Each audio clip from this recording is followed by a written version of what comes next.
Ashok, now 3 years into the Modi term, we sort of take it for granted that strengthening the relationship with the United States is one of his great foreign policy legacies so far.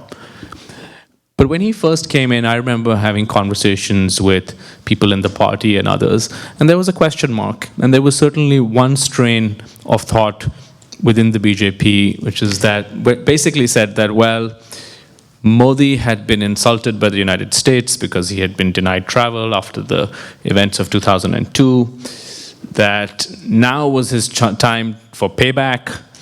Why should he reach out to the US? The US should bend over backwards.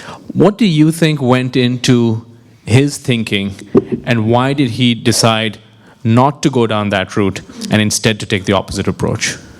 Well, there were two reasons. One, I think he recognized that he needed the US for many of the fundamental challenges that his administration or his government and his India would face.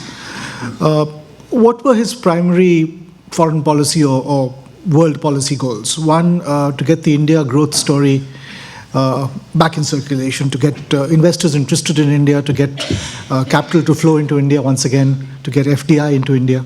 Second, to effect not just an upgrade of India's software, but a fundamental reordering and fundamental modernization of India and of Indian society, which would require access to technology, for instance, technology in military hardware, technology in clean energy, all sorts of areas.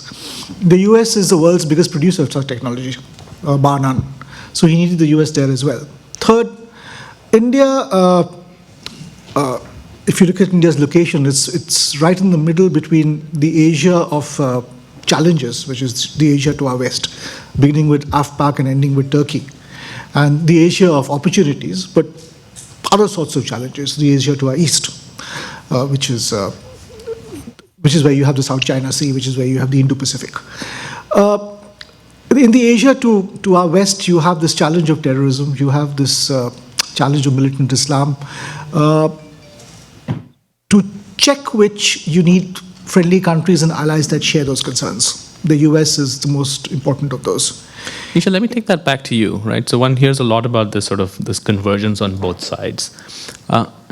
Given your experience at a sort of top policy-making level in the US government, where are the divergences, if any, on both China and AfPak? You can talk about the convergences too, if you like.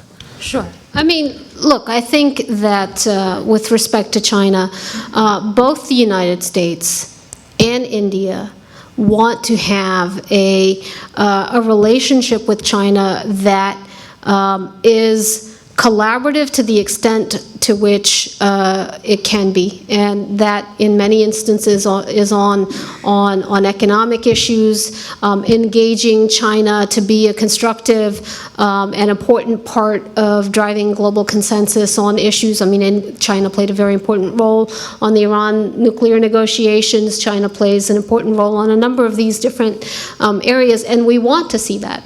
The U.S. wants to see that and has said we do not seek a conflict or confrontation, and I think India wants to see that.